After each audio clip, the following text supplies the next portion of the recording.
খাওয়া দাওয়া হচ্ছে মানব জীবনের একটা অবিচ্ছেদ্য অংশ।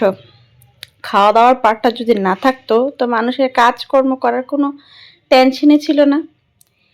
এই পেট, এই পাপি পেট আছে বলেই এত কিছু। সিনেমা একটা ডায়লগ আছে না, এই পাপি পেটের জন্য সাহেব, এই পাপি পেটের জন্য কত কিছুই না করতে হয়, দুবেলা দুমুঠো ভাত। আসলে পৃথিবীতে যা কিছু ঘটে চলছে, ভালো মন্দ, সব কিছুর কেন্দ্রবিন্দু এই পেট। আমার মতে এটা আর কি। যত অঘটন, যত যুদ্ধ বিগ্রহ, যা কিছুই ঘটে যাচ্ছে ম্যাক্সিমামই ঘটে যাচ্ছে পেটের কারণে। ক্ষুধা যদি মানুষের না থাকতো তাহলে মানুষের মধ্যে এত যুদ্ধ বিগ্রহ হওয়ার কোনো প্রশ্নই উঠতো না। খাবারের কত তারতম্য, কত রং, কত ঢং, কত পদ্ধতি, কত আকার, কত ধরন, দেশভেদে খাবারের কত রং আর রূপ, এক এক দেশের এক এক রূপ। মানুষের এই খাবার সংগ্রহ পেটের ক্ষুধা নিবারণের জন্য সেই আদিকাল থেকে, প্রস্তর যুগ থেকে এই পর্যন্ত যা কিছুই ঘটে চলেছে, ভালো মন্দ উন্নয়ন, সব কিছুই কেন্দ্রবিন্দু কিন্তু এই খাবারই।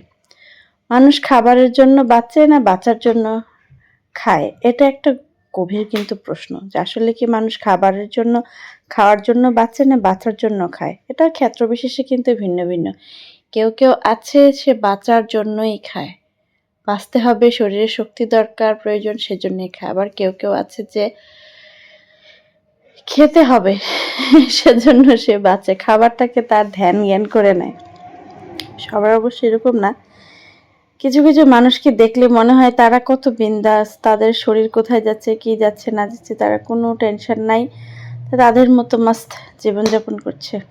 আর এমন কিছু কিছু মানুষ আছে হাওয়া খেলেও ফুলে যায়, লাইক মি। রেগুলার খাবার দাবার করে তাও বেলুনের মতো ফুলে যায়, বাড়ার সময় ওজন ফুক মেরে বেড়ে যায়, কিন্তু চান্দু কমার সময় কমতে চায় না। 3 মাস ঘাস ভুস খেয়েও ওজন কমাইতে পারে না, 10 দিন বাড়িতে থেকে 2-3 কেজি ওজন কমে গেছে। এটা কোনো কথা? একটা মানে কি বলে, ফেয়ার একটা বিষয় আছে না, ফেয়ারও নাই। লাইফটা এমন হওয়া উচিত যখন যা ইচ্ছে করে বিন্দাস খাইতে থাকো, ওজনের কোনো টেনশন নাই। আছে কিন্তু এমন মানুষ। আমার ম্যাথ লাইফে একটা মেয়ে ছিল, খুবই শুকনা, একদম লিকলিকে ছিল, কিন্তু ওর যে স্বাস্থ্য নিয়ে কত আক্ষেপ, ও কেন মোটা হচ্ছে না, কত রকমের খাবার যে খেত, সকালবেলা প্রত্যেক দিন পোলাও চাল দিয়ে খিচুড়ি করে খেত, পোলার চাল সবসময় খেত, নুডলস, পোলার চাল, ছোলা, এটা সেটা কত কিছু যে এই বান্দা খেলো, বাট এই বান্দার কোনো চেঞ্জ নাই। ম্যাথ লাইফে 3 বছর ছিলাম, 3 বছরে এই বান্দার আমার মনে হয় না 1-6 টাকা ওজন বাড়ছে। বাট আমরা যারা ওজন নিয়ে বেশি টেনশন, বেশি মেন্টাল প্রেশারে থাকতাম, তাদের ঠিক ওজন বেড়ে যেত। একটু ভালো মন্দ খেলে, ম্যাথ লাইফের খাবার আর ভালো মন্দ কি, তারপরেও একটু যদি ভালো মন্দ খাওয়ার চেষ্টাও করেছি, ওজন চলে গেছে পগার পার। এখন কেউ কেউ আছে বংশ পরম্পরায় ওজন পায় জিনগতভাবে, তো আমরাও ওইরকম জিনগতভাবে ওজন পাইছি। তো আমি ম্যাক্সিমাম অনেকের ক্ষেত্রে দেখেছি যারা ওজনটা খুব তাড়াতাড়ি গেইন করে ফেলে, তাদের আসলে বংশগত এই জিনিসটা আছে, কারণ তাদের বংশের মধ্যে বাবা, চাচা, নানা, খালা, খালু বা মা, বাবা, ফুপু, বিশেষ করে ফুপু, চাচা, তাদের যদি বংশগত এই এটা থাকে, মোটা হওয়ার প্রবণতাটা, তাহলে এদের মধ্যে এই জিনিসটা খুব তাড়াতাড়ি আসে।